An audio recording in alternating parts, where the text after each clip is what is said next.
All right, what is up, everybody? Welcome to the show. You're tuned into Blaised Radio. I am your boy, Blaise McCoy, bringing you an interview tonight that I've been waiting for quite some time. I've been following this content creator here on YouTube for a little while now, and I love his content. I love the demeanor. I love his community, and I wanted to bring it to our community so we can share best practices, talk about being a content creator, and just have some fun with it, you know? So I started this series last year and did about 5 interviews, and I'm doing up to 12. I got one more after this, and then next year when we bring it back after the football season, I'm going to change up the format.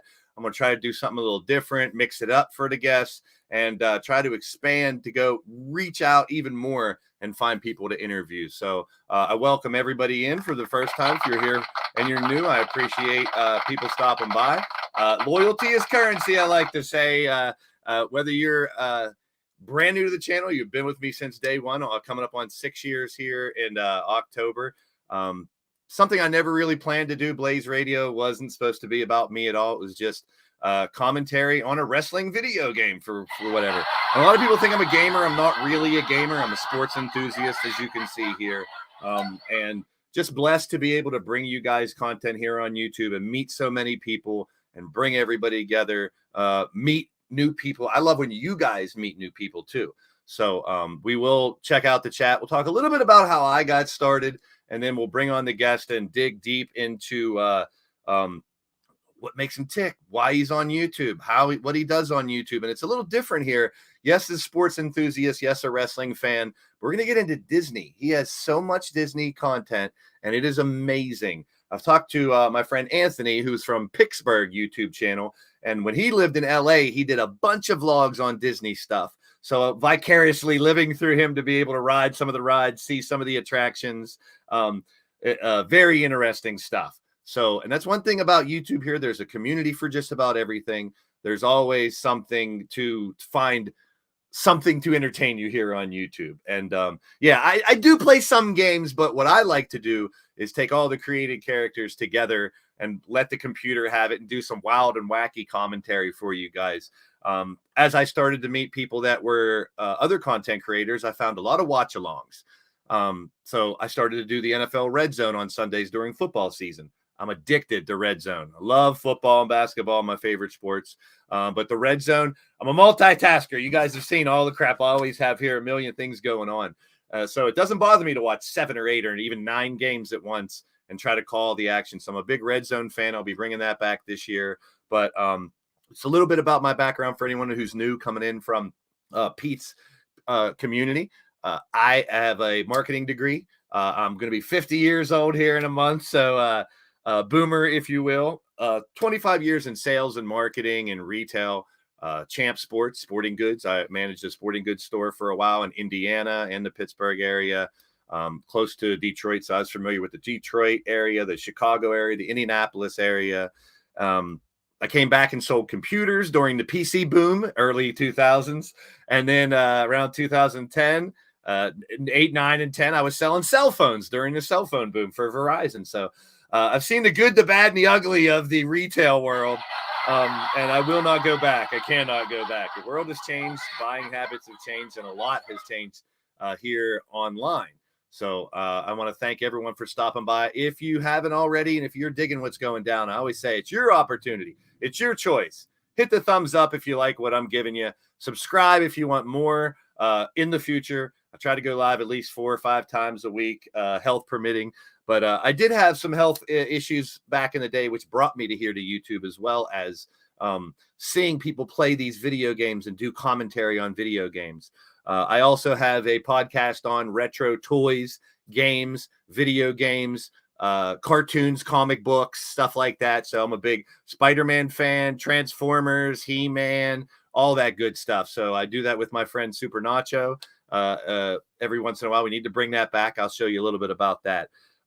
But now here on YouTube, Blaise Radio was always about radio, my voice. People started saying, you got a radio voice. You should do this. You should do that. You're funny. You're silly. And I love that. I never thought of myself that way. I'm a very humble person. But I said there's a common thread with all these people that I interview. They're good people. They're fun people. They're bringing people together. They're creative people. And I want to share best practices with you guys and with their community and my community. So Blaise Radio was about the radio. It wasn't ever about me. And it has nothing to do with drugs. Everyone always thinks Blaise, and Blaise Radio, getting blazed is basically just experiencing it with me, your boy Blaise. So I wanted to bring something unique to my YouTube channel, a heavy social media presence, which you definitely need now, working on the thumbnails, doing the background, doing a lot of stuff myself. I enjoy it, but it is a lot of work. And if you've watched the other interviews, you've seen that a lot of people put in a ton of work that you don't see here on YouTube. So let's take a quick look at the interviews that I've done and talk about why I do this. And I have one more interview this year, and the next year we're changing up the format. We're going to bring something even more creative. So the first interview I did was with Gridiron Blitz and Troxel Sports Streams, 2 guys who I met. They're from Detroit. I won't hold that against them. They're Lions fans. but we have fun.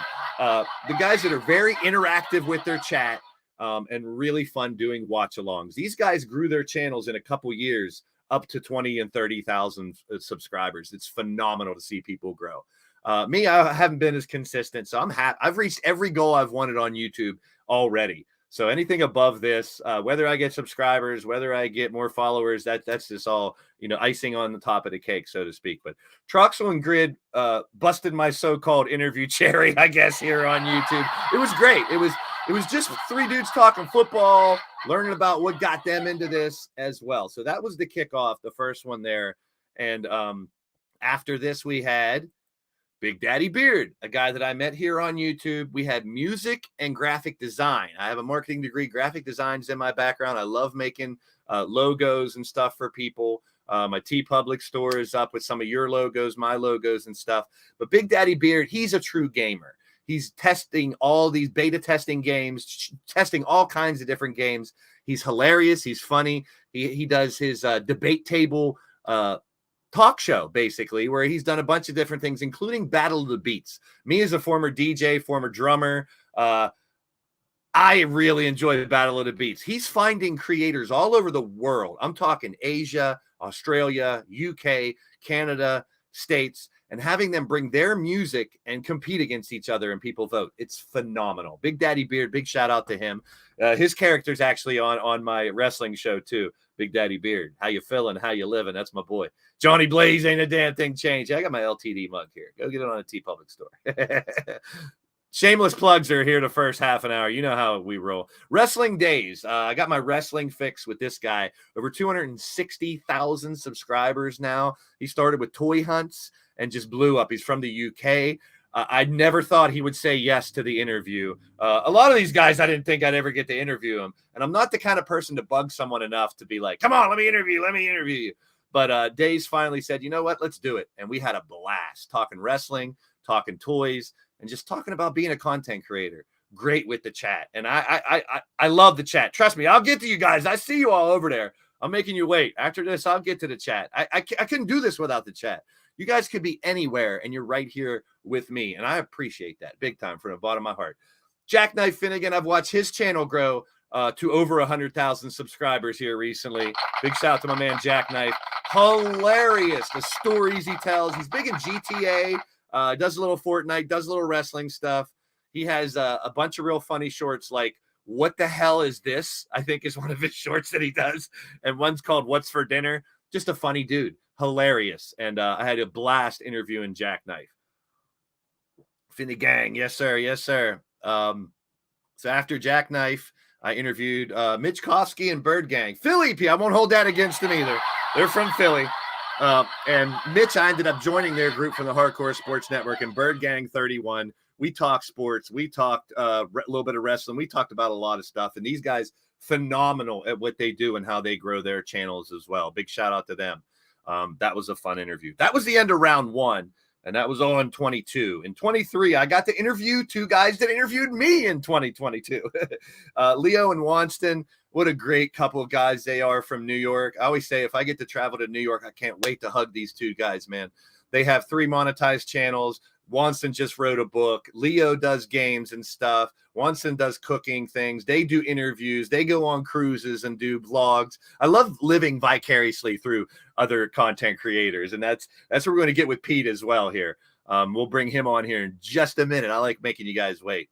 We talked a lot of wrestling with Pete Wall and Vince McSham. Pete is the guy who I first saw on YouTube doing these color commentary and commentating on wrestling, and I thought, man, I could do that. And me and Pete, my brother from another mother up in Canada, and Vince McSham, a guy who does spot on. He does impressions of a bunch of different wrestlers. Like he does a great Hogan, Jesse Ventura, spot on, Jim Ross. I mean, he's phenomenal. He's been doing YouTube wrestling gaming streams for 20 years here on YouTube, and that's phenomenal. So that was a fun interview. I got to bring them back on so we can talk about AEW Fight Forever. But that was another great interview. I loved. I was talking about Anthony earlier, Pittsburgh, former pro wrestler here in the Pittsburgh area, into sports collectibles. Helped me get back into sports collectibles recently. He has a bunch of Disney content that I've got to ride a bunch of the rides. I'm really jealous. I love Tron. I want to ride the Tron ride so damn bad. And there's so many of the other rides and attractions that I got to see because I never thought I would get to see them. But I get to. But big shout out to Anthony from Pittsburgh. That was a fun interview as well. I'll have to bring some of these guys back on. Sports Fury, Josh and Rocha, I've seen them both grow on their own channels. And then together, they also have the button and hundreds and thousands of subscribers. But they are so much fun. Tons of energy. Sports watch-alongs, big wrestling fans as well. That was a fun interview as well. And then that wasn't too long ago. Check that one out if you missed it.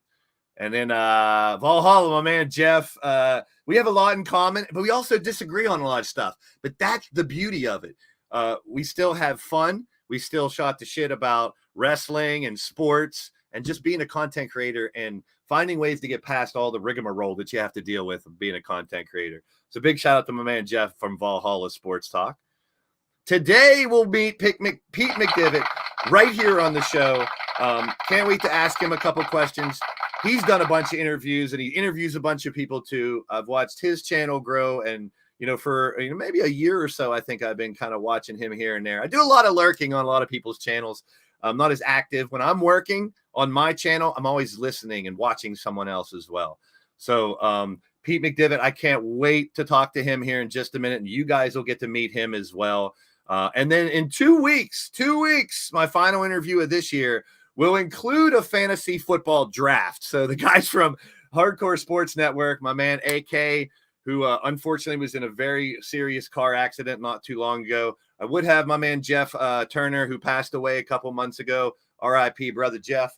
But this is one reason why I joined Hardcore Sports Network. These guys are phenomenal people.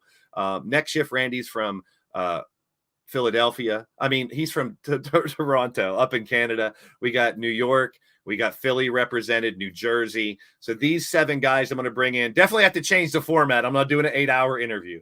But I'll be asking them a few questions, find out more about the Hardcore Sports Network, and also doing a little mini fantasy football draft. So that's going to be fun.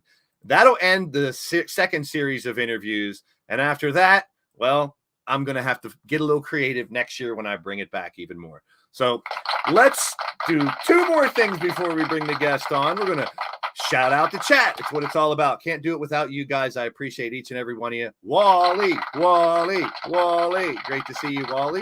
Good to see you. My man Cowboy John, the shotgun stunner. Always advertising too. I love it. Give me some love, Cowboy. That's my boy. Big Chuck's in the house. What's up, Chuck? That's right. I said up, Chuck. Whee! You love the wee emoji, don't you? You guys are nuts. Jesse Jackhammer. Speaking of Canada, another Canadian friend up there, my friend. Good to see you. Welcome in.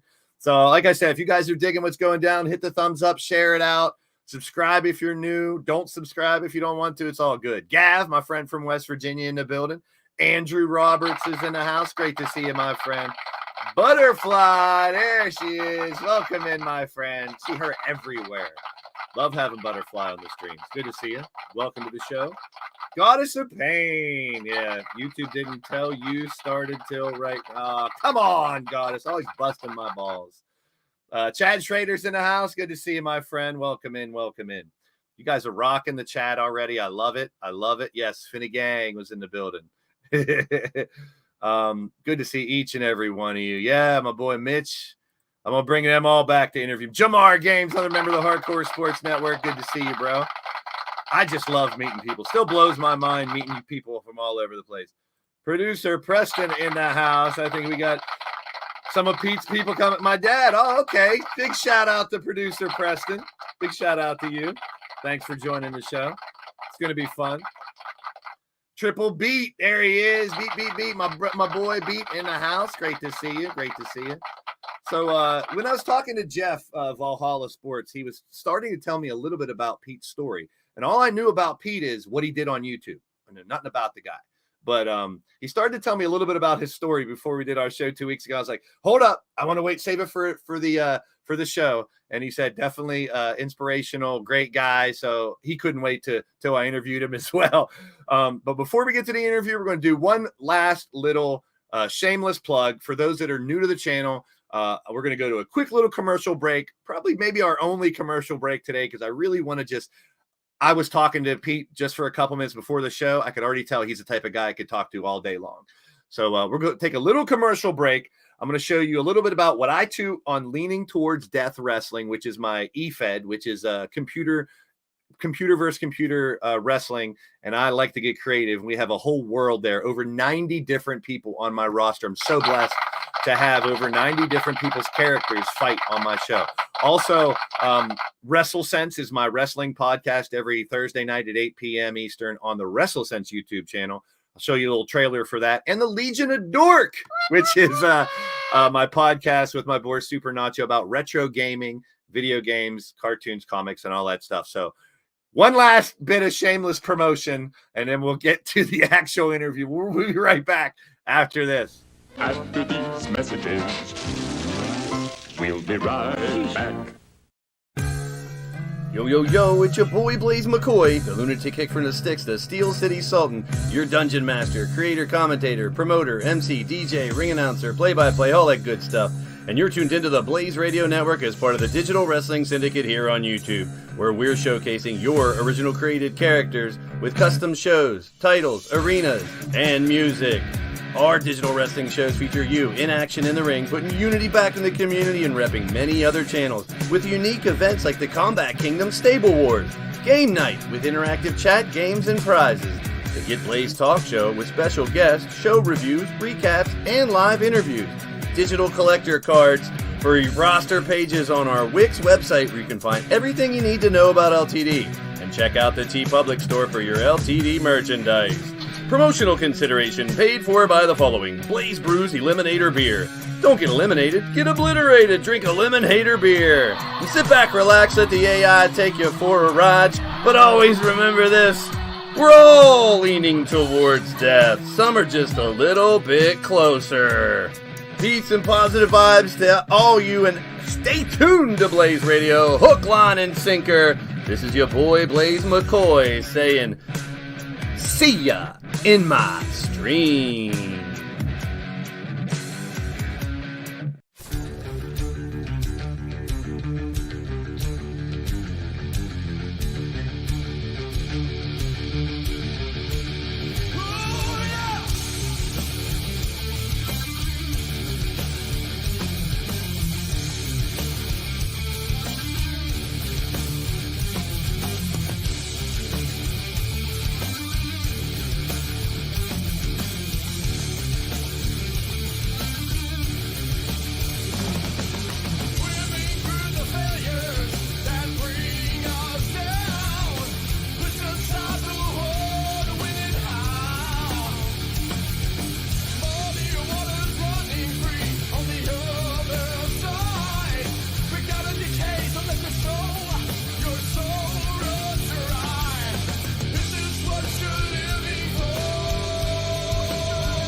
It's a bird, it's a plane, it's a dork, it's a couple dorks, reminiscing some nostalgia in classic video games, toys, and cartoons. I'm your boy Blaise McCoy, and with my awesome friend Super Nacho, we invite you to join us in the Legion of Dork, a podcast where we talk about our favorites of the past and discuss it all with you. The good old days when video game arcades were full, pinball, and more. When the toy stores were stocked to the ceilings with all your favorites like G.I. Joe, Real American Hero. Well, it started all with Pong with me in the 70s.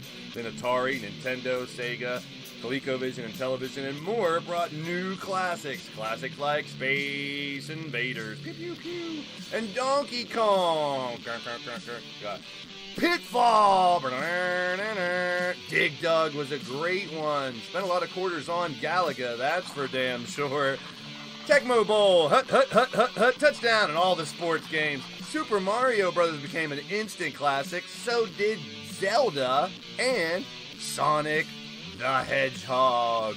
Mike Tyson's Punch-Out was a great one to play. So was Street Fighter, Hadouken, and all the fighting games. Star Wars toys and Hot Wheels is where I started collecting toys back in the day. Masters of the Universe, and you can't forget the bad guys. Of course. Transformers, more than meets the eye. Inhumanoids are here. Teenage Mutant Ninja Turtles, Heroes in a Half Shell. Can't forget the wrestling figures, WWF, AWA, and those little guys, the Muscles. Yeah, I love playing with those, are great. Thundercats, ho! And even Voltron brought them all together with movies, cartoons, and toys.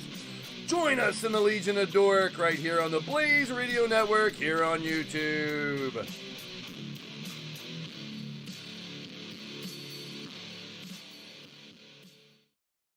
All right, there you have shameless promotions.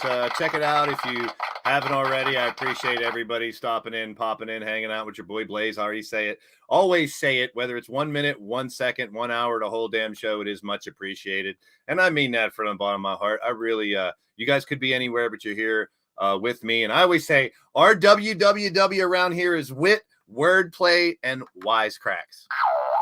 Our 3 I's are idiots, idioms, and innuendo. That aside of sarcasm, that's Blaised Radio right here on YouTube. And I'm glad to have everybody. Philly Halftime's in the house. Goddess is out there busting my balls like crazy as usual. She'll be live right after this. I saw you. Big welcome to T. Marie's Place in the house as well. Shout out to you. Big Chuck, I still see you guys are all hanging out in the chat. So what we're going to do is just like we have for all. Danny Markin said, oh, look at that. I love it.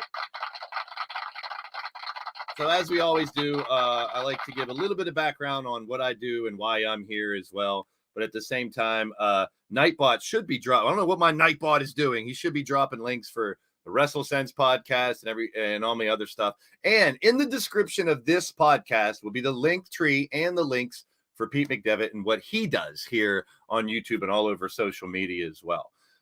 So that is the beginning. Now we're going to bring on the guest. We're going to ask them some questions, have some fun, and go from there. What do you say? So, ladies and gentlemen, a little drum roll.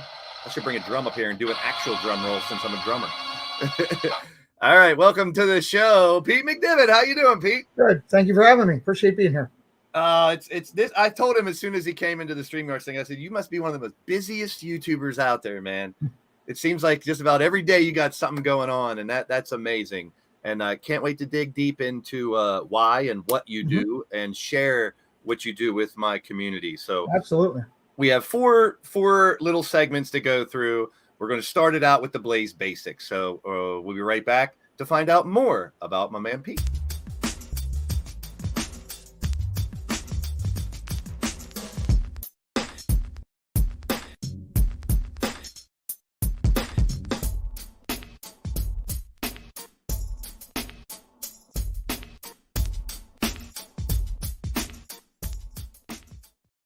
All right, so I always start out with some basic questions just to find out a little bit about, what you did. So basically, I've given people a little bit of a background, what you do. I'm sure you can get more in depth on it. But the first question is the most basic one and the one most interviews I want to do. How did you get started as a content creator here on YouTube? I was coming out of the hospital and my son came to me and said, he was 11 at the time, and said, YouTube won't let me doing a YouTube channel, Dad, because I'm 11. I'm under the age. I want to show people Funko Pops. And at the time, I was in a medical situation that I just said yeah, because wasn't sure if I was going to make it home or not. So I just said yeah to make him happy. And when I did make it home, 2 days in, as soon as I got home, Dad, can we go live? Dad, can we go live? So we did it. And the reservations that I had turned into be a love for doing it and being on the screen and making other people smile. So it turned in from something that was supposed to be nothing into something that's been incredible in my life. That's it's a common story, I guess, from a lot of the people that I've asked. They didn't like plan on doing this, but one way or another they got here. Do you care to share a little bit about what happened to you? Well, I can also tell you that I was part of YouTube. I created they call it YouTube enhancers, and I called it a little bit differently, but I was a supporter of many channels, moderating and doing things like that. I just wasn't a content creator. So I was around and I knew people and new creators, but wasn't creating on my own. My story is pretty simple. I supported the military, working for a private DoD support firm for 20 years. I had responsibilities in military bases from Maine, Bangor, Maine, all the way down to Fort Jackson in South Carolina. And during that time frame, it was the best job that I never wanted to leave, to be honest with you. Yeah. And it just so happened that I was in charge of their national events that they did, their recognition series at our national conventions that we did, worldwide conventions. And I always wore a tuxedo for these events. Oh, wow. And because it was an elite recognition, but I never wore the rental shoes. I always wanted to wear my work shoes. I wore a pair of Echoes that were nice, so I could do that. Yeah. But in 2019, the tux that they rented me was reposition of Dean Martin's Rat Pack. It was the white with the black, and it was sharp as a tack, and I needed the extra level of shoes to complete the ensemble. And unfortunately, those shoes gave me a blister. And when they did, that was on a Friday night at the event that I got the blister. When by Tuesday or Wednesday morning, I was in a coma. I was in a coma for 44 days. Oh, wow. When I awoke from the coma, they had to amputate one of my legs and my left hand and all of the tendons in my right hand wrist to save my life. My wife and my kids were told for 5 days straight that your husband's not going to make it. He's basically going to lay there and die. You should go say goodbye to him. They gave me last rites multiple times while I was there. And luckily enough, it's a longer story, but the short version of it is I ended up getting under the care of the head of shock trauma here in Maryland. And he brought me over there, Dr. Scalea and Team B at Shock Trauma. And they did new innovative ways of trying to fight the battle that I was up against. And they saved my life. Now, during that time frame of fighting the infections that I was battling, I also lost my second leg. So I've lost both legs and my left hand. Wow. And the tendons in my right hand. But I believe that God left me here for a reason. And I believe that reason is to help people. So I work with as much as I can with soldiers that have had issues with their physical challenges from different events, Desert Storm all the way up to most recent stuff. I spend time working with other people of recent disability to try to help them understand and work through that you can get up each day and choose to be happy. And while it's been a battle, it's been a ride. Seeing my kids work through it has been a challenge. But my kids have been just heroes to me with the support that they've given me. And, had I known my life would be where I am now, when I first woke up from this event, my outlook would have been the same, but my outlook would have been bigger, stronger, faster to try to get to this point, because I am at one of the happiest points I've been in my life, even though I'm struggling through, this each day. When Jeff Valhalla started to tell me 2 weeks ago some of the story, I said, please hold it off. I'm a very emotional person. I'm gonna cry. I wear my emotions on my sleeve. And as many people that I've met here on YouTube that have stories and can overcome whatever this world throws at them to succeed, that needs to be shared. So Valhalla's a great guy. When I started doing the YouTube thing, because I do, on my channel, I broadcast baseball, MLB, I broadcast NFL. I have a second monetized channel where I do basketball and hockey. And and then I do Disney on this channel because I love Disney. It's part of my life. It's a major part of my life. And I'm going to do more wrestling stuff because now I've been asked to do more of that. But when I first started doing this, Valhalla was somebody that I watched as a fan. Yeah. And realized, wow, this guy is absolutely stellar, amazing. He is. He just is smooth as sugar when he's out there. And my son was a Dodger fan. That's how I found him. My son came in and was like, Dad, look at this Dodger guy. And I started watching him. And I'm blessed in the world to call Jeff my friend now. You know, I promote Jeff's channel. I push Jeff. I want to see him hit all levels that he can hit. As far as respect in the sports broadcasting world, he has my utmost respect. Well, first and foremost, thank you for your service. That's definitely first. Let me make it clear. I worked for a private DoD that worked with the military. I was proud to serve those who served. Yeah, that's what I did. I spent time in different facets of my job, but some of it included working with 5-star and Gold Star families at different times. You know, I've been at Andrews Air Force Base when the presidents come in and out. I've been in Dover when they brought caskets home. I've stood in nuclear submarines and done stuff. And through my life, it's been a blessing to know every soldier that I've met.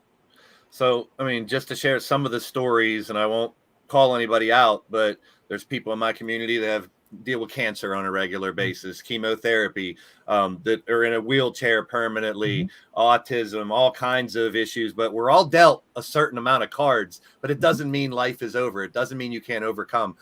I was in the hospital in 4 or 5 times before they could figure out anything was wrong with me. And and my dad just said, and it rings in my head all the time, he said, fight. He said, fight it. Yeah. And I always told him, I said, there's no reason my 50s can't be the best years of my life.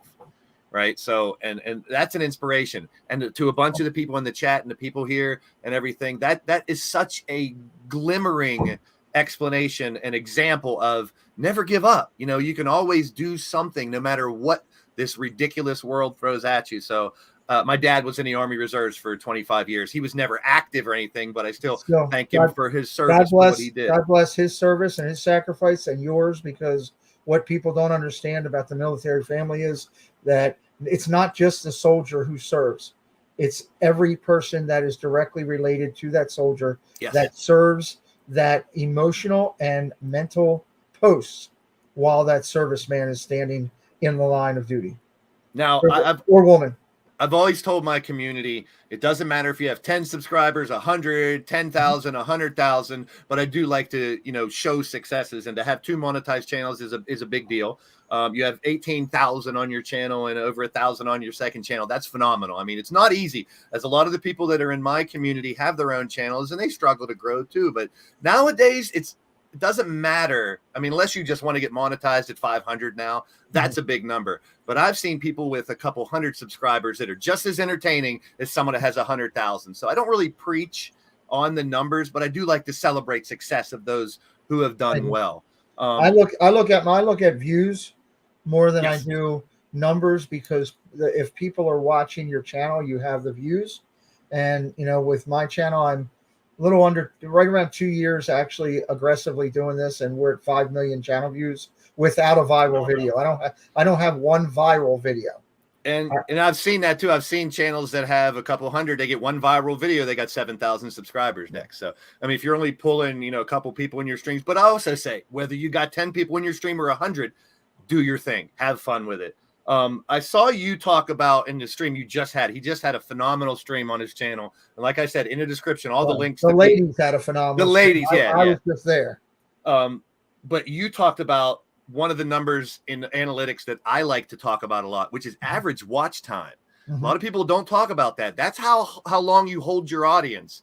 And if you do 2-hour shows or 1-hour shows, you're not going to have an hour average watch time or a half an hour. Anything over 10 minutes is phenomenal, in my opinion. Those ladies had 14.49 minutes. That's amazing, because that means you're holding your audience. You know, you can get a stream that has 1,000 views, but then it's like less than a minute watch time. People are coming in, seeing it, and not liking it and leaving. So don't let the analytics, you know, bring you down, is what I say to a lot of people. You just got to have fun with what you do. And if it happens, it happens. Use them to motivate you. Yes, exactly. So I want to ask, how did you get into the Disney stuff? Our family's been going to Disney. I actually went to Disney with I played travel softball, men's softball. I ran in the early 90s.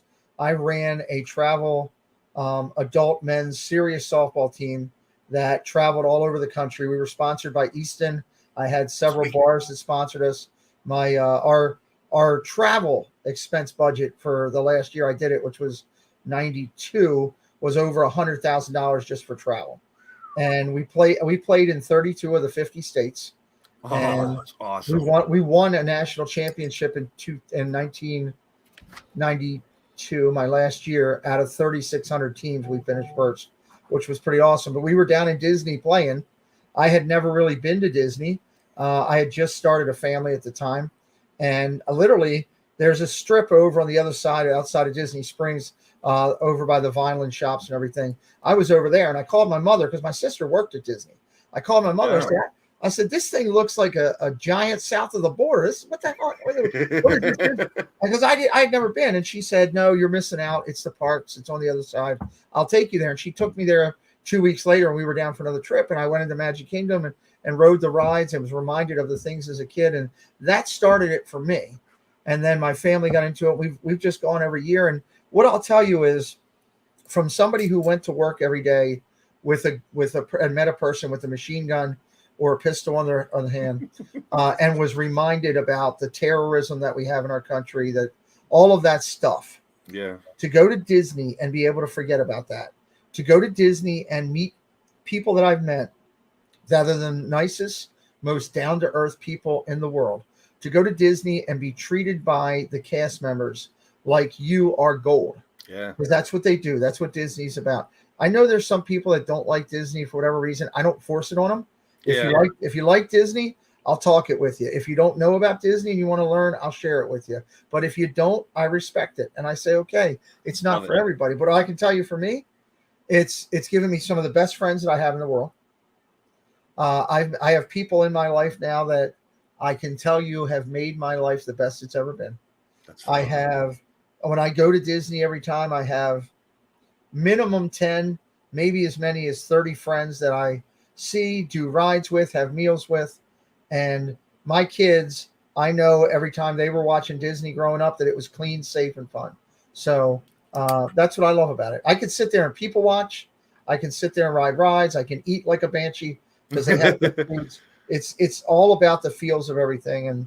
And I'm blessed that God left me here to see all that. Yeah, exactly. Very blessed. I mean, I went to Orlando when I was, I think, oh man, this is maybe 89 or 90. Epcot was brand new. Right. It was like, oh, this big ball, Epcot's brand new. And MGM, I think, just opened up or something too. And, you know, I got to experience a little bit it's not just for kids anymore, Blaise. It's if you, as an adult, you can adult Disney and have the time of your life going around Epcot and drinking all the beverages you want and having some great food. And then there's singing and dancing and nightclub type atmosphere in certain areas. The bars and the restaurants are sick. You can have a good time there as an adult, I'm telling you. So, and I'm a big superhero type of person too. And now with the connection with Marvel and everything they have. So there's that's huge too. And I was just saying it earlier, that Tron was a big thing in mine too. When I was a kid, I loved Tron. And one of my friends just went and he sent me the video riding the Tron thing. I was like, I got to ride that thing. It looks so much fun. Now I have bad discs in my neck and my lower back and a case of spina bifida. So I don't know if I'll be able to ride a lot of rides anymore. Well, here's what I'll tell you, brother. I got no legs and no left hand and I can ride them all. So if I can do it missing body parts, you can work through it with them. Good. And you brought some very, very important too, which I call it escapism here on YouTube. I want to give people an opportunity to forget about what's going on in the real world. There's so much shit going on in the real world that, you know, you give people a couple hours to just forget about it. And like you said, Disney does that for you. Go there. And it's such an environment. So you're a wrestling fan. Yes. And the key with wrestling is it gives you a chance to step out of reality for a little bit and have some joy. That's what it's about. It's, you know, it's sports entertainment. It's a physical and athletic soap opera. When you go to Disney, it's the same thing.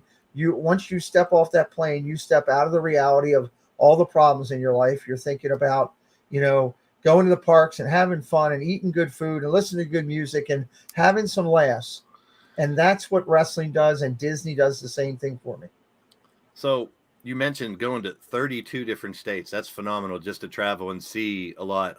When I was in Indiana running a Champ Sports, I had an assistant manager who said, hey, I wanted my vacation this week in the summer. And I'm like, all right, what are you going to do? And he had an idea that I've always wanted to do, and I still want to do. He flew to, I think, San Diego and drove up the coast for a week, slept in parking lots, and went to 5 different ballparks in 5 days. So saw the Padres, the Dodgers, the Angels. And I was like, that would be such a, because I love stadium. I've been to 12. That is part of my goal. I'm taking my son to Boston next year. We've already talked about it, because I've been to Fenway 8 times. He's never been there. Wow. I want him to experience that. I'm taking him out to Chicago to go to Wrigley, and I myself am going to go to Cleveland and go to Jacobs, and then we're going to hopefully do a family trip with the kids, and I'm going to take my kids out to California. We're going to fly out to San Francisco. We're going to go to the Walt Disney Museum and hit a Giants game. Go down to he wants to go see a Dodger game in LA. We're going to do that and go to Disney. So that's going to kill off about 5 or 6 more parks for me that I haven't been to yet. That's sweet. I've been blessed enough to be, to go a bunch of Steeler games, Three River Stadium, as well as PNC Park and Heinz Field and whatever here in Pittsburgh. A little bit of traveling. PNC is money. Yeah, it's so nice baseball field. I mean, even when they suck, which is every year, it's so nice just to chill there. And the way they do ballparks nowadays is really different. I've been to 4 games there. I love that park. Really? It's so beautiful. I mean, I went the first time I went, it was a double header for, I think, Cub Scouts or Boy Scouts, and it went into 20 innings the first game. Well, so your football field is fun too. I mean, I was there. I was sitting at club level. I took my daughter Kayla when she was younger. She's 23, and this is when she was like 10. I took her to a game there, and I was sitting next to 2 doctors that were there, and we had great conversation. And all of a sudden, they played Renegade, and those guys were in my face, because it was the Ravens against the Steelers, and they were going crazy in my face. And the minute the music stopped, they were like, so anyway, I was thinking about it. I'm like, what the So it was great. I went to Yankee Stadium once because with the Pirates sucking so bad, I had an AL team because I was a Don Mattingly fan. I played baseball as first base. And even though I'm right-handed, I mocked his stance, the way he played. I was a huge Mattingly fan, but it's kind of bittersweet because it was I've been married and divorced twice. It was my proposal to my second wife in Yankee Stadium because I called. Old Yankee, right? Yeah, right. It was one of the last games in Old Stadium before they moved it year. I was there for the Tampa Bay series when they finished. But here's me coming from these 2 new stadiums in Pittsburgh, seeing the history in Yankee Stadium, but also realizing how dingy it was and how much it needed updated. Right. And they were literally building the new one right next to it. And I stole dirt from there. I went on one of the tours, and I had a Gerber baby food jar, and I reached down and took dirt off the field. I have dirt in this office from Yankee, Fenway, and Memorial Stadium here in Baltimore. But when I went to Yankee Stadium, I called ahead of time. I was like, how much is it to get Will You Marry Me up on the board? Oh. And it was only $100. And I was like, only $100? He's like, and we have 2 spots left, so you can get it. And he was like, where are you coming from? I said, Pittsburgh. He was from, Washington, Pennsylvania is like 20 minutes away. It's about half an hour south of Pittsburgh, Little Washington. Right. And he's like, I'm from Little Washington. I was like, you got to be kidding me. So we flew to New Jersey, to Newark, took a taxi, which our taxi driver drove like 95 miles an hour through New York. It's my first of New York altogether, but it was interesting. And that's one thing I do want to do more often. I have an aunt that lives in California near Long Beach. I want to go out and visit. I've never been to California. I went to Chicago once when the Bulls won their 6th championship. I was living in Elkhart, Indiana, which is about a half an hour. So I was like, I got to go to this party. I went to when they have the big parade party at the end. So I got to see Chicago a little bit. So traveling. And that's one thing about these YouTube channels where I keep reminding we can live vicariously through watching these channels and experiencing things you never get to experience. Absolutely. So you talked a little bit about your channel. We talked about how you became a content creator. I mean, just to give people an idea, you kind of went over it real quick. You do some watch-alongs. You do a lot of the vlogs. You do a lot of the interview stuff. I have executive producers for Disney. I have executive producers all over the world. I have them in France. I have them in California. I have them in Florida that I'm blessed enough that they provide content with me to put up on the channel. I have 3 shorts going up every day, brand new. every Hold day. Hold on. People in my community, listen closely because I've been asking for help. I have 3 shorts that go up every day. I have a long view video that goes up once or twice a week. I have that content. I also do live interview shows twice a week, and I also do hangout shows, which are Disney based. And we have all kind of people come on and talk all about their magic and love. I do live Major League Baseball calls. I call primarily the Orioles, but I do everybody. I'll be doing all the playoffs and World Series.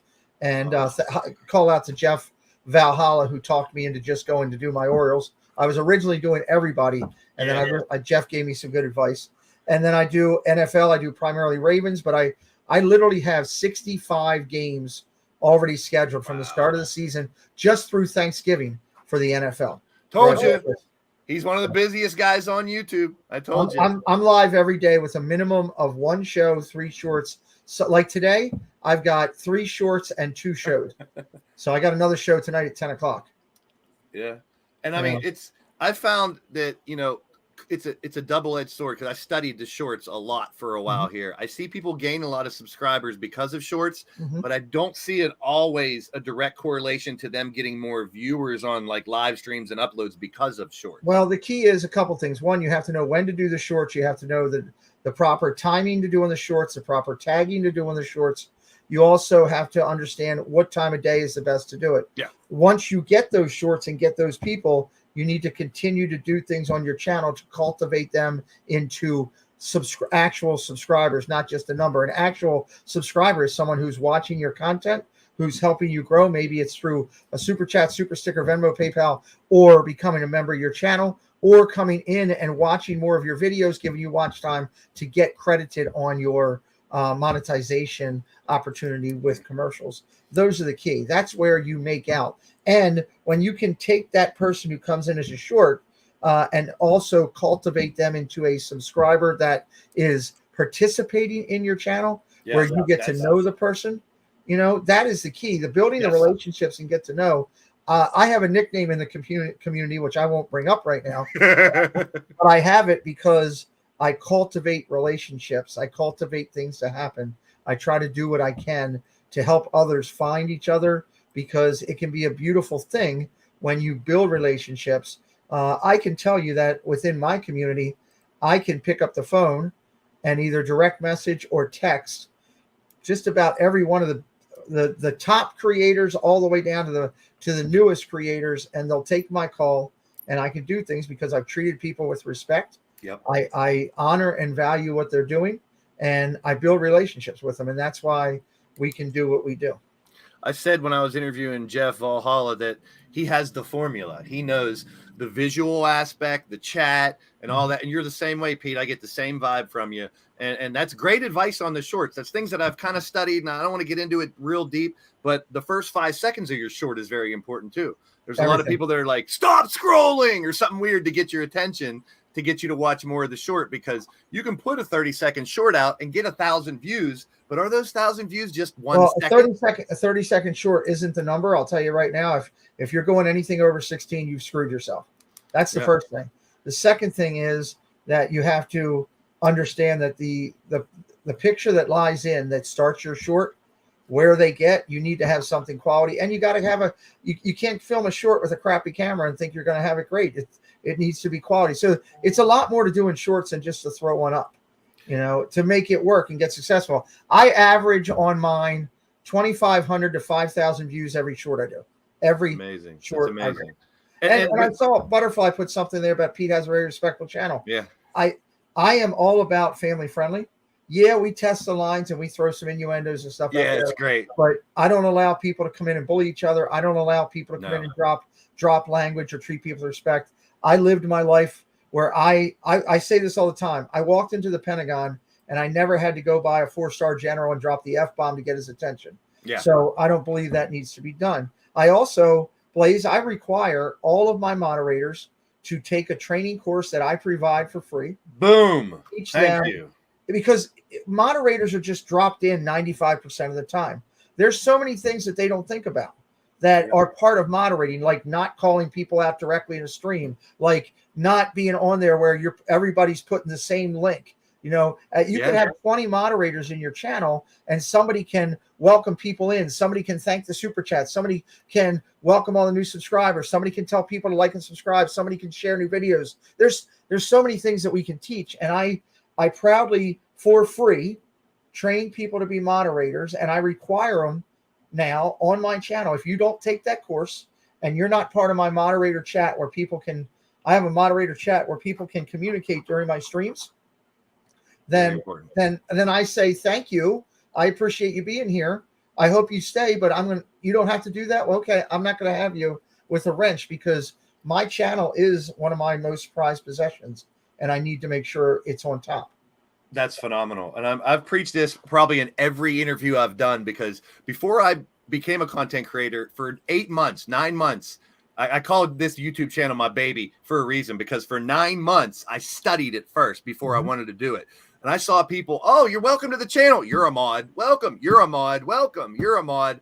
And then I've seen people where they piss off one person, and that mod can go in even when you're not live and ban everybody, and you don't know who did it. You got to start all over. So spot on. Mods basically help you run your channel. They work for you. And if you do what Pete has done, and he's gone over and above to make sure his mods, and I didn't just jump in and add a bunch of mods, but I wanted to get to know them first. But it's also to help them in other parts of the community. If I can make them better and stronger, or help them, and I do it because when I first became a moderator, nobody taught me anything. I had to go figure it out. There was nothing for that. So I'm not doing it to say that I'm better than anybody or anything. I'm trying to help myself and others. And I can tell you, knock on wood, Blaise, that every last person that has taken my free training tutorial that I do for 1 hour, and the documents that I give them to help, have come out of it saying, oh my God, I'm 10 times better. Because there's stuff that I thought that the way I did it real quick, I'll tell you this, is I went to 10 veteran moderators who had been doing it for years, and I felt were elite at moderating. And I asked them all, send me as much information as you would like to give to a brand new moderator. And I received back in excess of 300 word pages documents. Wow. 300 pages that I condensed down into one document and built this training course.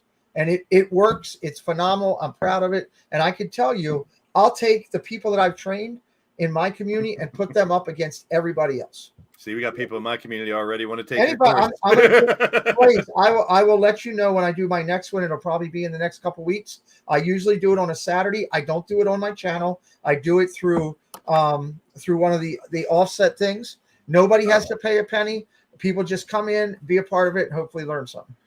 I mean, I wish there was more content creators out there like you, man. I really do. I mean, there's good and bad in everything, and you'll find that, you'll see that everywhere. If you can't navigate around, or someone's like, this community is toxic, or maybe you're in the wrong community. I mean, find your solace, your niche somewhere, because there's something for everyone on YouTube. When I did my research those 9 months, I found the trucker community, the paranormal community, the scratch-off community, where it's basically just a scratch-off ticket and people scratching off. I mean, there's something for everybody. And I'm going to drop your link again in the chat. I know it's in the description. The only thing that I ask people to do, if you're going to take my course, subscribe to my channel, give me a couple watches somewhere, help me out. You know, because I don't want anything out of it. I don't ask for any money.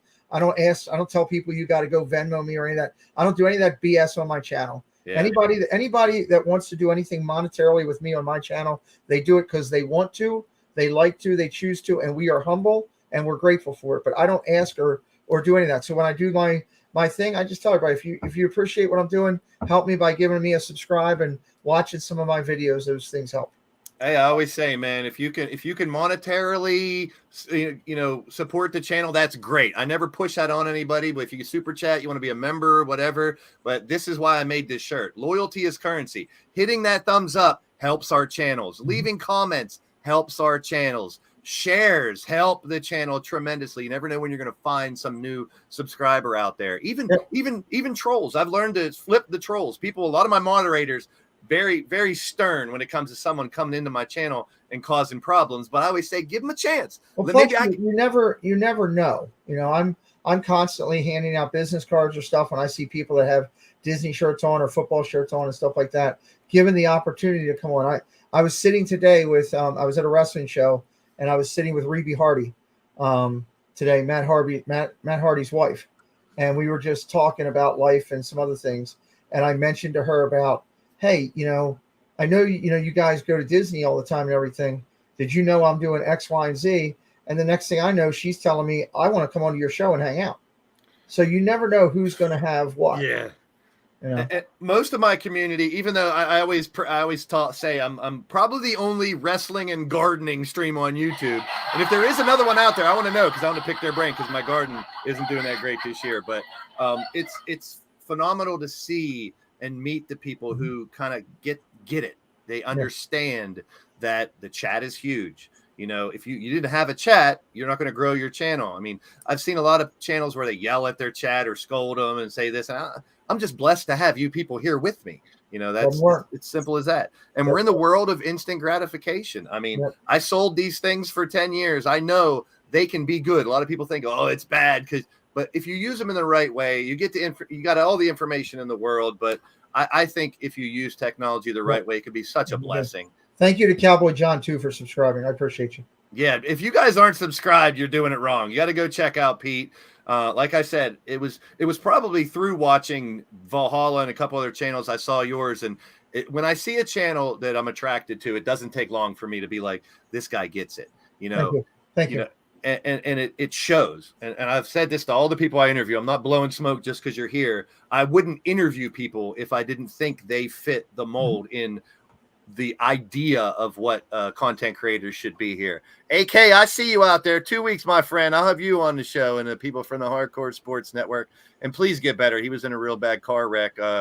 It's kind of a weird story. We lost one of the members. Jeff Turner was about 37, 38, I believe. He passed away from he had a weird reaction to something, kind of like your issue that you had. Right. But it took his life like within a couple days. I'm sorry about that. No, but what it did was really, and he was the epitome.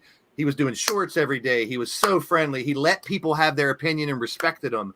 And AK, Eagles Uncensored, was actually driving to the funeral of Jeff and got into a car wreck, and him and his dad almost lost their lives. That's crazy. So it just goes to show it's such a ripple effect. But now his take on a lot of this has changed too, and the effect that Jeff still has here, even though he's not around, is and we've lost a bunch of people in my community too. And what it makes me do though, Pete, is I want to celebrate people while they're here. Let's not wait until they're gone to celebrate someone. You know what I'm saying? So that's why I want to do these. You talked about football on my channel with everything.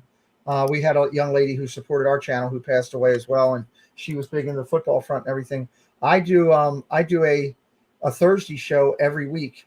I do a couple shows. I do a Thursday show where it's literally all about pro football, what's going on in the news and everything. It's a 1 hour show that we do on top of all of my live broadcasts. I do a Monday night Orioles broadcast all about the Baltimore baseball with the Baltimore Bird Bath. And during the football year, I will do a show on Tuesday night recapping football, everything from the weekend. So I have those shows on top of my lives, on top of my Disney.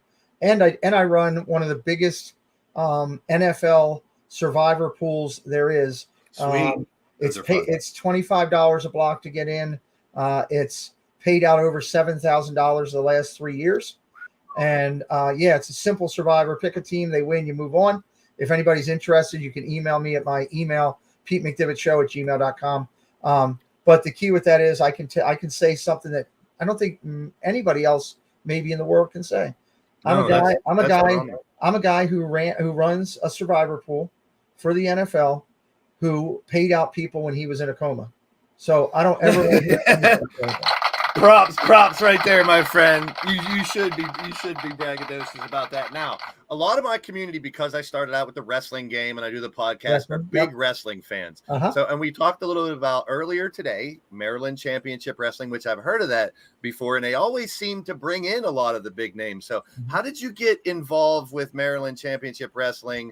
And you've been involved with a really long time. And drop some names, because what a great story today was. It's the 25th anniversary this weekend of Maryland Championship Wrestling. It simply started because my brother had a dream of being a professional wrestler. He trained under Axel Rotten and several other ECW people. He wrestled for ECW. He's been up to the WWE and did stuff over his time frame. And we started an independent here in Maryland, my brother and another partner. And Sweet. we've been together, been doing it for 25 years. I can tell you that Maryland Championship Wrestling is, and I quote out of the mouth of Eric Bischoff today, one of the most respected independents by everyone out there. Eric told me that, he said, Pete, he said, when I was asked to come here, I called about 8 different people. And he goes, there wasn't one negative said. Everybody told me you need to go. And, you know, when I left there, he was like, I'm glad I came. So we've been doing it a long time. Anybody and everybody has pretty much come through there with the exception of maybe Taker, The Rock, and Triple H. But everybody else has pretty much come through at one point or another. My brother, when he wrestled for ECW and did some jobbing work for WWE, there was one of the years, the WWE poster that they used to send out for the calendars years ago when that was, my brother was on that calendar getting pinned by The Rock, which was kind of cool back in the days when he was Rocky Maivia. And, you know, it's just been a blessing. I've gotten to know so many great people through that. Today we got there and I saw Mickey James and the Hardys, and they all filmed bumper vignettes for my YouTube channel for me. You know, they just, I offered to pay them and they all laughed at me. They're like, the Headbangers filmed one for me today. Blue Meanie was there. I got to see Meanie. I haven't seen in years. And during that time frame, my brother allowed me to be in a storyline for a while. I had to go down and take bumps and learn how to be in the ring for a while. I did that. It's very painful. Those wrestlers deserve my utmost respect. Amen. But I got to do that, and my brother gave me one of the biggest gifts that any brother could give to another. I loved wrestling in the 80s, rock and wrestling, Hogan and all that stuff. And he gave me a couple things. One, he let me see the business from another side. 2, he taught me how to act and be respectful in the business, the proper way to do things in the business. 3, he let me be in a storyline. I wasn't in the ring as a wrestler. I was an accompaniment in a faction that included Salvatore Sincere, King Kong Bundy. God, I can't think of everybody that was in there. At times we were fighting against my brother with Axel Rotten, Stevie Richards. The Headbangers came in and did some stuff. And the greatest thing about it was, 2 things. One, we had one of the nights where the house was really hot. We're talking 15 years ago. We had an 800 packed house. Oh, wow. The finish, my brother averages 800 to 1,500 every show. Oh, wow. We've had some. That's not an indie. That's not really an indie, to be honest with you. We've had 2,000 to 3,000 at shows before easily. Wow. And there was one of the nights that we were really hot, and I was part of it with my brother. And I was standing at the curtain as the end of the show's going, and they're all chanting MCW, MCW, just like they do at other places. And I said to my brother, I said, so what do you do when it's this hot at the end of a show? And he grabs me by the back of my neck. My brother's taller than me. I'm 6'1". He's like 6'2", and he's pretty solid. And he says, you take it and shut the blank up. And I'm like, and he grabbed me, he threw me through the curtain, took me out there because I was a heel at the time fighting against my brother. And he dragged me out to the ring, and he did the stomp to the chest. I bent over. He hit me with the chair in the back. He threw me up in the, and my brother is known for chair shots like Tommy Dreamer, because Dreamer trained my brother on a lot of that. Oh, sweet. So my brother crowned me with the chair. I was standing up. He crowned me straight on, back over again, and then I just laid there until the house left, and the place went crazy. So for me to take the chair shots, I was in pain for like a week. No BS, straight up pain for like a week. And I learned to respect more for the business about that. But the greatest thing is when the storyline ended, I got one of the greatest gifts somebody could ever get. You have to finish out a storyline. You have to do it right. And a person who became a really good friend of mine, who actually called me when I was in the hospital to tell me he was worried about me, was King Kong Bundy. God rest his soul. Chris has passed. Chris is no longer with us. But Bundy and I used to talk on social media all the time. But Bundy, the finish of the storyline was Bundy avalanching me.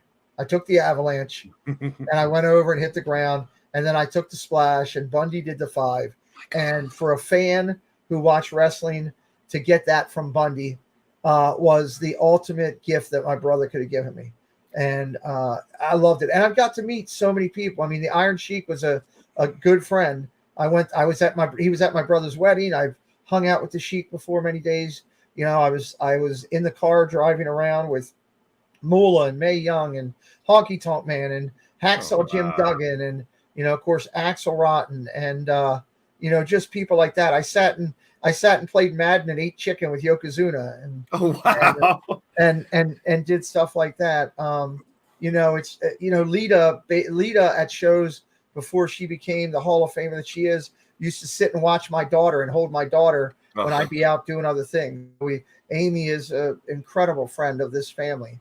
And, you know, it's been an amazing time that I've gotten being a wrestling fan to meet these people. Kevin Nash filmed a vignette for me for my work and for my national meeting, threatening to come down there and put somebody through a table and stuff. You know, I've had things like that. I've sat and eaten meals with Mick Foley and, you know, Blaise McCoy and stuff like that. It's been a great thing to meet heroes and to get to know them on a personal basis, to where when they see you, they come to you, they greet you. You know, today when Mickey saw me and my daughter and my son, she came running over right to us and was hugging us and just telling us how much she was worried about me and everything. And it's just a beautiful thing to have those relationships with people on a whole nother level, you know. It's definitely cool. And to see people up there, not to cut your place, but no, that's all right. Right now to be able to watch WWE and see 2 or 3 of the wrestlers that I know my brother trained. Yeah. You know, to watch people like, you know, Joey was up there, you know, with Melina and all that for a while. And, you know, he was trained by my brother and the students over there at the school. Orlando Jordan was up there. My brother trained him. Leo Rush was up there. My brother helped to train him. You know, Amy and the Hardy Boys all did stuff down with us through the years. It's just great to see those people have success. Yeah. You know, and to do their things. Gilbert was, you know, when he was in the WWE, was good friends, you know. And, you know, I sat at a dinner one night. I'll never forget this. We went down to it. This was what, God, we're talking 20 years ago.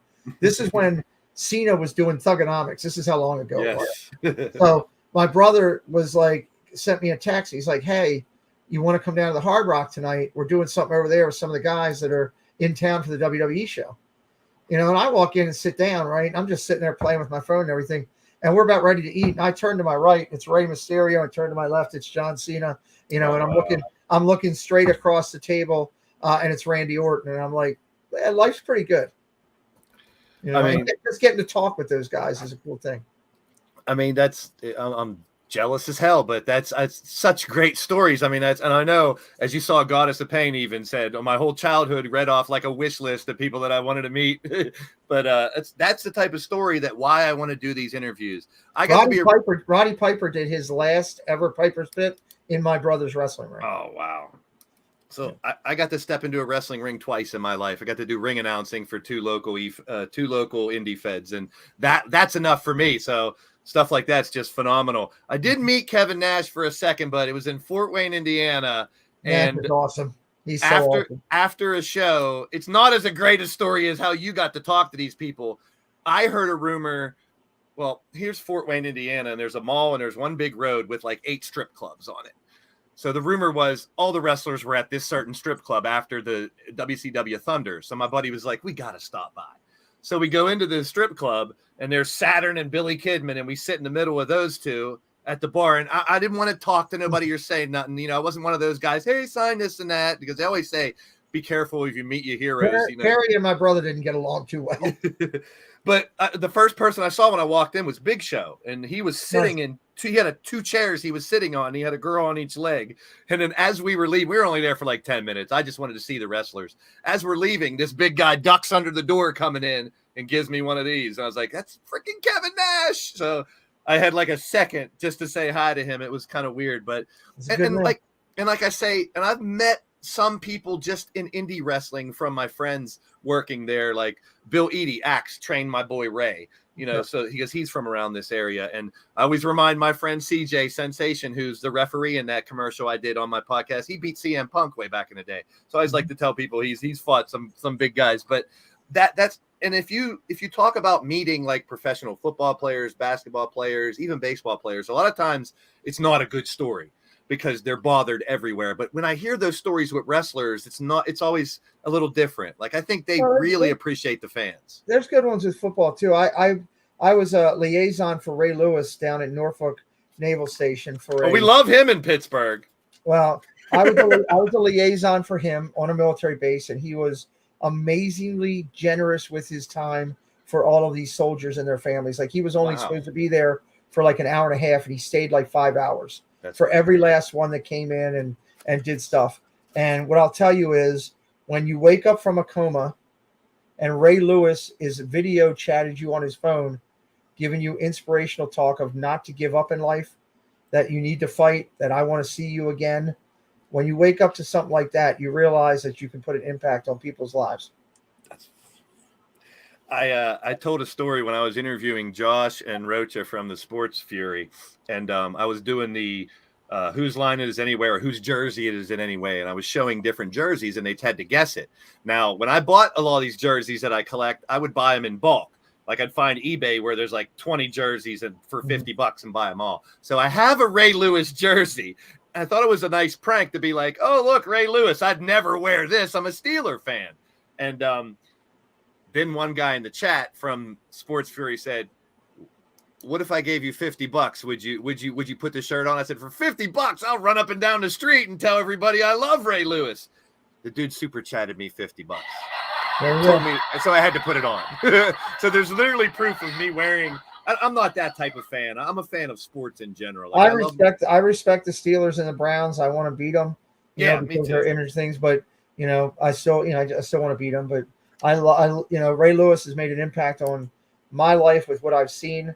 Yeah, he had a challenge path, but he's tried to turn that around, and I respect that.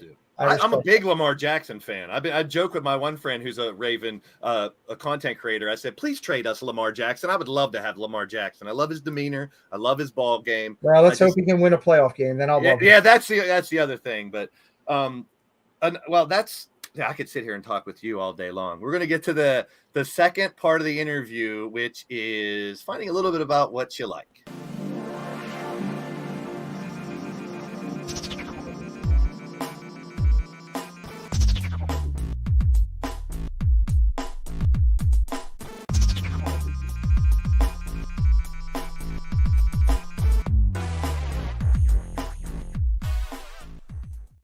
All right, I'm gonna get this right. Yusef Karastanovic. I got Slavic in my blood. I'm Polish and Czechoslovakian, so I got to get that right a little bit. Good to see you, Yusef. How you doing, my friend? So on this part of the interview, very basic, just right through what you like. The first thing is, what's your favorite part about being a content creator? The people that I've met. That's like pretty much the consensus when I've asked 100%. That question. Some of the best people in my life ever, in my life now, because of my channel. Yeah, and I was one of those people where I wasn't really a big believer in having a true relationship with someone you've never met. But now I've learned in these 6 years that I've got some of the best friends in the world. When I was sick and in a hospital, for my one friend Shifty, who does Platinum Dragon Sports, his channel here. We talked on the phone for like 3 or 4 hours one day. Never met him in my life, and he motivated me to come back. I was ready to give up. I mean, it's good. I would never hurt myself or give up completely, but I was ready to. I thought I was going to have to give this up, which I finally love doing. So let me flip it. What's the worst part about being a content creator? Worst part about being. You're so positive. When you have to manage through a challenged person that is either ignorant or unable to make conscientious decisions to do the right thing, and you have to make decisions to remove them or handle things. That's very important. I try to get this apart across to a lot of the people in my community too. When someone comes new into the chat, I want to coddle the hell out of them. I want to explain what we do, because what we do is very unique. You know, people come in and see video game playing. They think I'm a gamer. Fight me, Hogan versus Cena, do this. But I'm just commentating. We're letting it go. So I've trained my mods and told them, let's explain to people what we do. And still, if they're still being difficult or whatever, number one, we don't know what mental, physical, emotional. That's all part of my training course. That's all part of my training. We don't know if this person is illiterate, if they are blind, they can't see, they're this, they're that, whatever issues I always say, you never know what people are dealing with or what they've dealt with before. So we try to give everyone the benefit of the doubt to learn and be a part of the community if we can. We should help to Paul Engel in the house. Good to see you. Hey, Welcome Paul. to the show. Good to see you, buddy. So real quick, we'll talk about favorites. As a wrestling fan, who's your all-time favorite wrestler? Roddy Piper probably would be my all-time favorite one, but there's so many of them that are friends. Yeah, that that's tough. It's hard for me to say. You know, Piper was the all-time one that I love that I never got to meet. You know, what about current, like wrestling right now? If you could pick a favorite, or if I could pick a favorite right now, one of your favorites. I have a bunch. I couldn't pick one. I have a bunch that I love. I love what Cody's doing. You know, I love what Cody's doing. Yeah, I would definitely agree. What a resurgence of a career from what he had when he was in WWE before. I still love Booker because he's one of my good friends. Yeah. Yep. So we talked a lot about Disney. Do you have a favorite Disney character? You can't say Mickey. Roger Rabbit. Really? That's good. I'm Goofy. I'm a Goofy person. I've always loved Goofy because it was kind of fit my personality, awkward and weird and talking silly. So I was a big Goofy guy. You guys in the chat, let us know who your favorite Disney character is as well. Favorite wrestler. Do you have a favorite movie? I have several. I love Godfather's one of my favorites. Old School's one of my favorites. Oh, good. Those are two of the things. Chevy Chase Christmas Vacation, one of my favorites. You know, two of the ones I love. Those are a couple. We're on the same wavelength there. I love those silly comedies and the slapstick and stuff like that. What about superheroes? You got a favorite superhero? Of all the superheroes, if I had to pick one, Green Lantern. Ooh, interesting. I'm a big Spider-Man guy. Why Green Lantern? Just always liked him. He's unique. He can, you know, it's a superhero. He's a you know, they are selected to be a hero. If you're selected to be a hero, that's pretty good. I love that. See, that's a unique answer. Everyone says Superman or Spider-Man or Batman. It's normally one of those three, but that's phenomenal. Big shout out to Dad Builds on the channel as well. Hey, if you guys are new to the channel and you enjoy it, hit the thumbs up, share it out, subscribe if you want to. That's on you. I don't pressure that stuff, but I enjoy meeting new people from all over the place. And those are all people from my community, good people. So I appreciate it. That's why, I mean, I can, when you have a person lead, and it's hard. I've always been somewhat of a leader, a natural leader. Whenever I work, it seems like a family atmosphere because I want to bring that type of atmosphere. So when I train people as a manager in any of those retail companies, I train them to treat that 8-year-old kid like your own kid. Treat that 80-year-old lady like your grandmother. Try to relate to all different types of people. If you want to be a great salesman, you have to be able to. And now I'm here selling myself, which is kind of awkward as a humble person, but I realize that we have a lot of power as content creators. Once you get a great community, you affect people's lives. And I think you're doing that on a daily basis too. Your inspiration plus the way you treat people, it's a ripple effect. You know, I can tell your community is fantastic. And that's why I love sharing this information with people. This is a kind of a tough one, and you can twist it however you want. The best or most inspirational comment you've ever gotten from someone in your community, whether it's a live chat, a DM, or just a story about someone that inspired you? From somebody in the community? In your community, like a comment that, you know, really resounds with you, or a DM someone sent you once, or a specific. I would rather say that the inspirational things in my community come from two things. One, every person that I've ever had a direct phone call or direct text with has been inspirational to me because they trusted me with that part of their life. That's awesome. The second thing that I would say is the most inspirational is when I had a person recently look me in the eyes on a stream and tell me, I trust you. That's and great. that is the biggest thing in my life. I have a circle of trust, and if you're in it, you're in it. If you're out, you're out. You pay the price if you're out. If you're in it, I'll do anything for you that within my power to do whatever I can to help you. If you're out, you're out. And for a person to tell me, look me and say, I don't care. I give up everything that we're doing because I trust you on this. That was one of the best comments. That's phenomenal. I always say when I started doing my red zone streams for NFL, and granted, the one thing I don't like, the worst part about being a content creator for me is the anonymity of YouTube.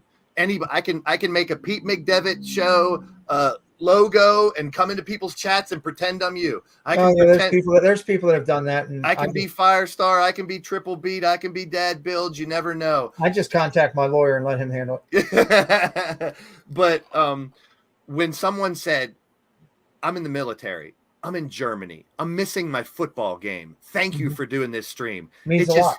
It hit me right in the heart. I was like, I never even thought of that. Mm-hmm. I mean, and I always say these watch-alongs, I promote everybody's watch-alongs that I've done. There's a lot of people do it. Whether you want alternate commentary, for instance, I can't stand Chris Collinsworth. I will not watch a game and listen to Chris Collinsworth.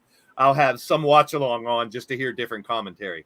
Or if you can't watch the game at all, you can just listen to it's today's radio. YouTube is today's radio, in my opinion. You can go on here and listen to games that aren't on your TV, get information from people, but you always have the people to come in and say, show the game, whatever. Yeah. They don't realize you can't because that's why I got moderators. They handle all that. I don't have to worry about a thing. I got one line to get to always solve that when they come in and say show the game. I say, well, unfortunately, for copyright reasons, I can't, and I really like my YouTube channel. So I don't want to give up my YouTube channel for doing it. I let them handle it, and they do a great job. All right, we are rolling right along. So we got a couple situational questions. That was always big when I did interviews. We put people in different situations, see how they acted with this type of customer, that type of customer. We twisted a little bit different here. Let's check out the situation that the base is in.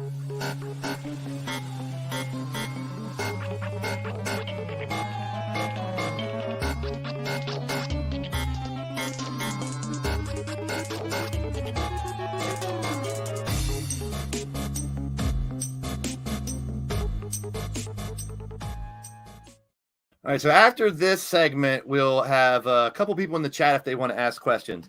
So if you want to ask a question, just put a question mark first and then ask your question. I'll try to get to a couple of them in the next segment. But real quick, the situation that the bass is in, it's an old 80s hip-hop song from Rob Bass and DJ Easy Rock. It takes two to make a thing go right. So we're going to talk about situations. So big shout out to Debbie Burnfield in the chat. Some people from your community hanging out. I appreciate it. Hit that thumbs up and share it out. I couldn't wait for this interview. I've been really hyped about this, but I'm also very understanding. When you called me earlier, to tell me that, I'm sitting here with the Hardys and Mickey James and this, and I had no idea about your connection with Maryland Championship Wrestling or anything, but that hit home. I thank you for sharing those stories with us as well. I know a lot of people in my community really appreciated it. So real easy. Might not be easy. Tell us something, and this is for people from your community too. Tell us something about you that we don't know. Something that even the people in your community that are here might not know about you. Monorail. Well, most of the people know a lot about me. Something that you wouldn't something know that my community and me don't know about you. I was once on the Jerry Springer show. Oh, nice. Can I ask why? Because I was asked to be on there to do a storyline. That's something that he needed. Oh, so sweet. There was a whole show on it, and no one will ever find that video. I have the video. There's maybe two people in this world that would get to see it, but as far as putting it out on my channel or everything, that's not going to happen. I dig it. I don't know if it was broadcasted a lot of places, but do you remember a TV show called Bowling for Dollars when we were young? Mm-hmm. My dad was on that once, and I'm in the audience. I'm like 6 years old, and I got big, long blonde hair and stuff. And I remember my dad was on Bowling for Dollars. The prize was like $131 or something. That's big money. It was like 1977 or something back then. I saw your comment earlier about the strip club thing too, Valhalla. Very clever, very clever. Here we got one from Triple B. What's your favorite land in Disney? The next one that I'm in. Great, great I mean, answer. they're all different. I like them all for different reasons, and they all bring magic to me in a different way, just like every park does. Yeah, every park is different, and it brings a different part of magic. But it's the next one that I'm in would be my favorite one. Great answer. Great answer. So if anyone else has any other questions, put a question mark before it, put it in the chat. We'll try to get Pete's answer to some of those. So I would say something that my people wouldn't know. Yeah. I once performed CPR on someone and helped save their life. Wow, that's something to be proud of, bro. For real. I don't talk about it too much. Happened on a military base. Well, that's it's a tough memory. I got the vibe from you about being a humble person as well, and it's not easy to be a content creator and be humble, you know, because I've seen a lot of people who have that attitude, but once they get quote unquote big here on YouTube, some people have changed. But you know, I got a lot of respect for your demeanor, how you handle your channel, your people, your streams, everything. Really, I mean, I'm not blowing smoke because you're here. I'm just being real. Have you ever puked on the teacup ride? No, I can't stand the teacup ride, but I will tell you, I did stand up once on the falls, and when the tube was going up, I tried to be a smart aleck and stood up on that, and the security came flying out. I almost got thrown out at Disney. I bet. So here's one I've asked before, but I'm always interested in this. Dinner with 3 people, dead or alive. Who's sitting on the table with Pete McDevitt? Dead or alive? Any 3 people in the history of anybody in the history of the world? I would rather say it be celebrities that have passed and pick from them, and I'll tell you why. Fair. Here's why. Because there's like 6 people in this chat right now that I would want at that table and would fight to get there because they're some of my closest friends in this world. So I would never want to not take one of them. So if I had to say 2 people that are past that I could sit down with, I would tell you Jesus Christ. Jesus is a popular one. I would say 3 because you want to 4 at a table. Yeah, you want to do the WWE 4 table. Yep, 3 people. So I would say Jesus Christ. I would say Abraham Lincoln would be 1, and Mickey Mantle would be the 3rd. I like the Mantle pick, man. I used to have a couple of his cards. I sold them. I have a couple. I am a diehard fan, although apparently they've been taken over by my son. There you go. There you go. So it's kind of the same idea, but you're stranded on a desert island. You can only take 3 items with you. What 3 items do you take on this desert island? Just you and 3 items. I'm taking a knife. I'm taking flint. Do I have internet there on the island? I'm curious. Nope. No. You got You got the knife for hunting. You got the flint for fire. I would take a book with pictures of every person that's ever made an impact in my life, so that I can relive the memories time again. That's a phenomenal answer. I love that. I love that answer.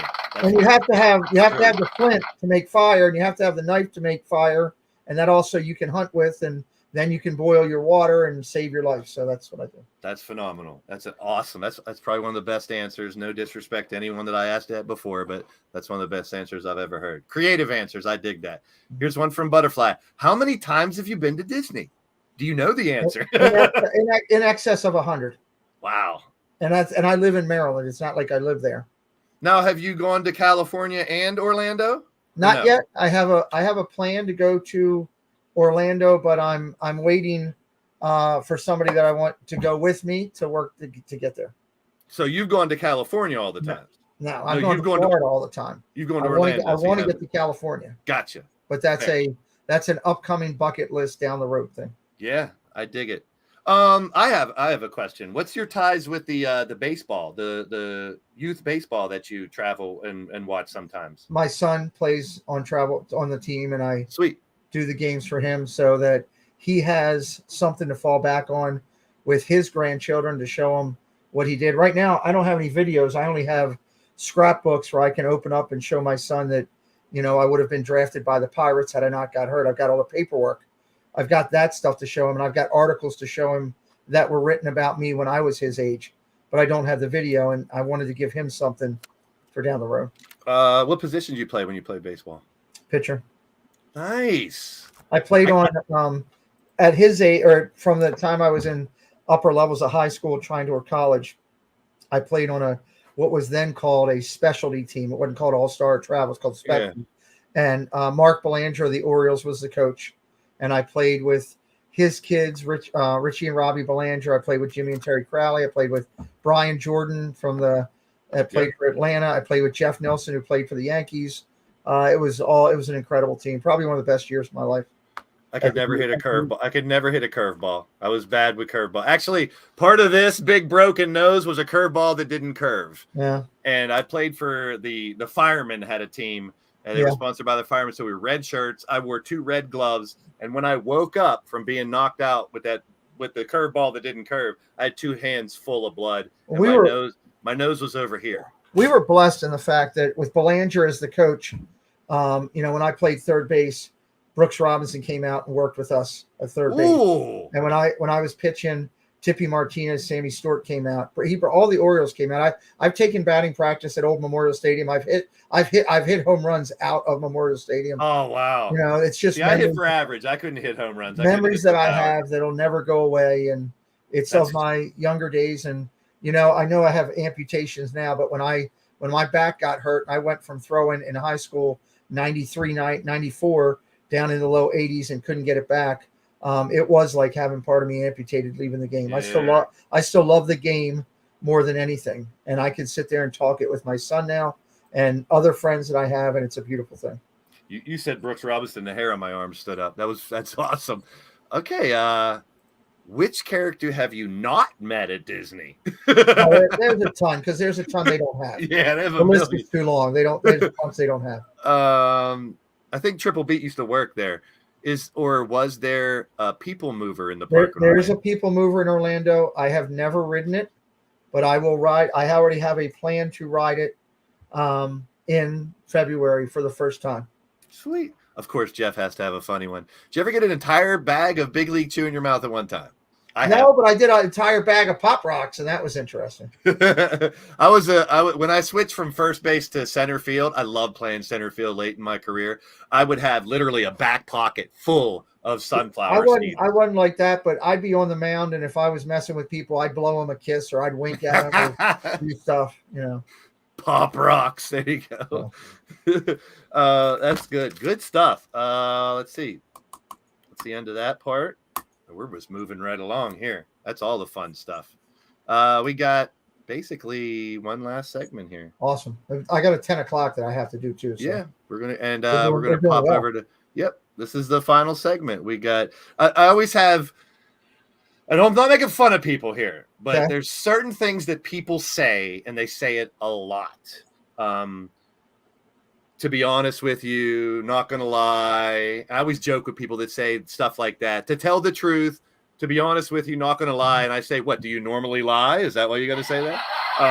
At the end of the day is one thing. If you know someone who says at the end of the day, they probably say it way too much, and I will bust their balls about it. So we have our final segment called At the End of the Day.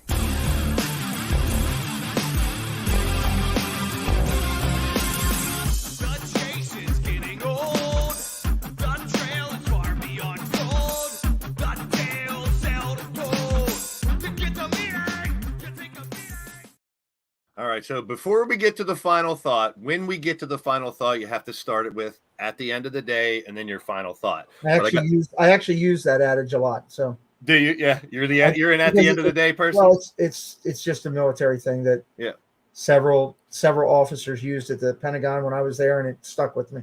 See, I see a lot of people either they're like Northeastern, like a lot of New York and Boston type people at the end of the day, this and that, which I don't have a problem with it. I just thought it'd be a nice little segment to end it. Yeah. And then I like to bust people's hump when they say it at like noon. I'm like, what do you mean at the end of the day? It's noon. It's nowhere close to the end of the day. Well, the other one I use a lot is like I said. That's a good one now. That's a good one.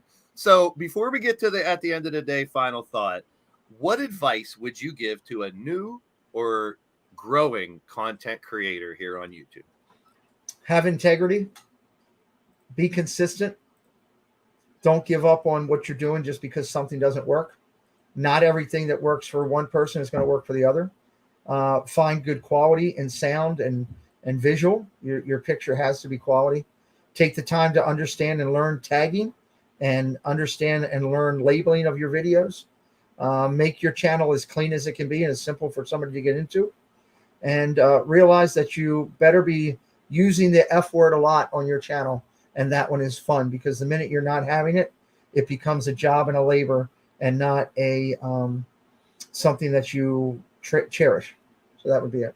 Fantastic. All right, I got one more before we get to the final thought.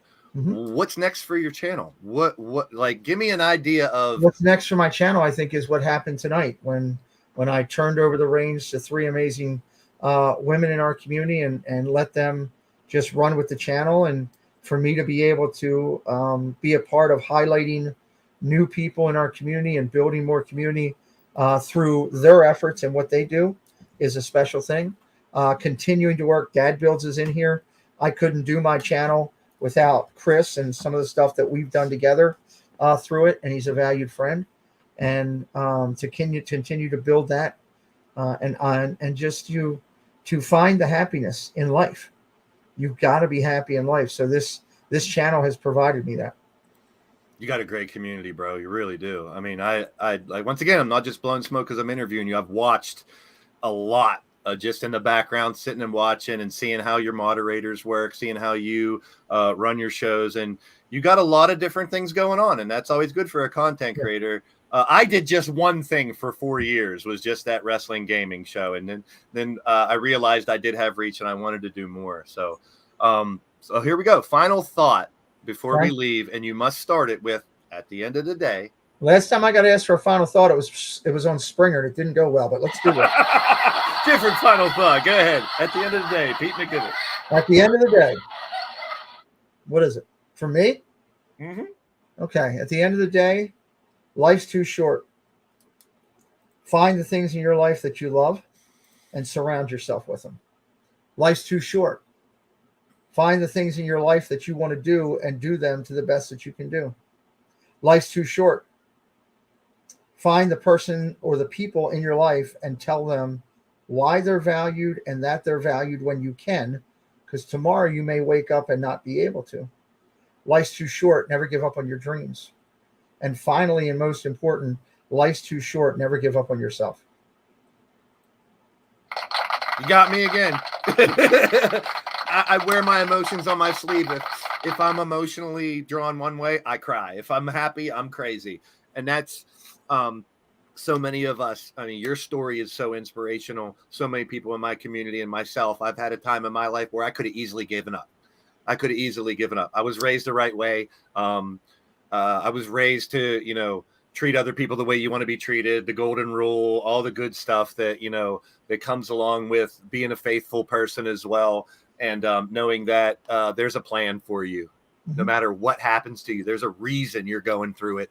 And if you can beat that and keep going, that's what it's all about. Pete, you are a shining example of what content creators should be, because you're spreading the love and you're bringing what I like to say. It's kind of corny, but I say it all the time. I want to bring unity back into the community.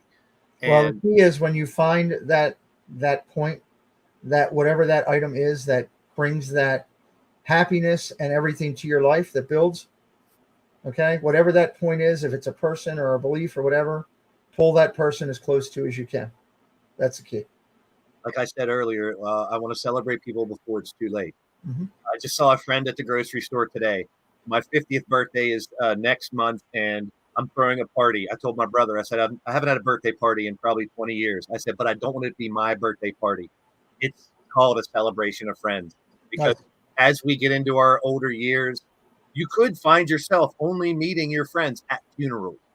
And that's no way to live. It's to honor people that pass. But I tell my fans, I tell my friends, I tell my moderators, I tell everyone in my chat, I love them. And I do. From the bottom of my heart, they have changed my life. And we can change people's lives by being content creators that stay positive, that bring a positive message, and give people that escapism that makes this a beautiful platform. I hope so. Appreciate you, Pete. And he's going to be live here in a little while. So if you haven't subscribed to his channel, if you're not a subscriber to Pete McDevitt's channel, you're doing it wrong, basically, people. Watch this, and you'll see why. This is a shining example. I can't say it enough. I appreciate you. I'm blessed to have you on the channel. Absolutely. And maybe next year when I get a new format, I'll bring you back and try to ask some even crazier questions to you. Be glad to do it. Hey, make sure you guys check out Pete McDevitt, and that's it for now. Bro. Thank you, and I'll see you in my streams, people. Y'all just got blazed. We're out of here. Get blazed.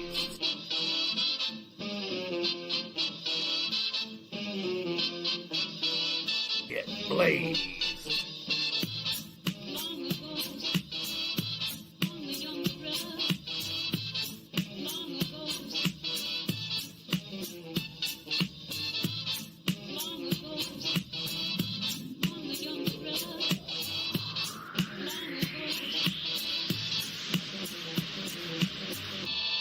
Get blazed.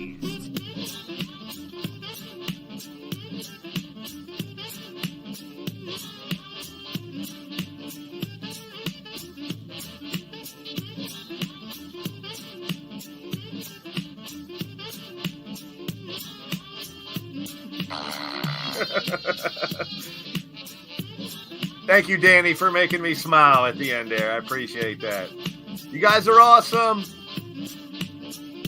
Don't forget to hit the thumbs up and leave a comment if you're watching the replay. We are out of here. I love y'all. Have a great night. Peace.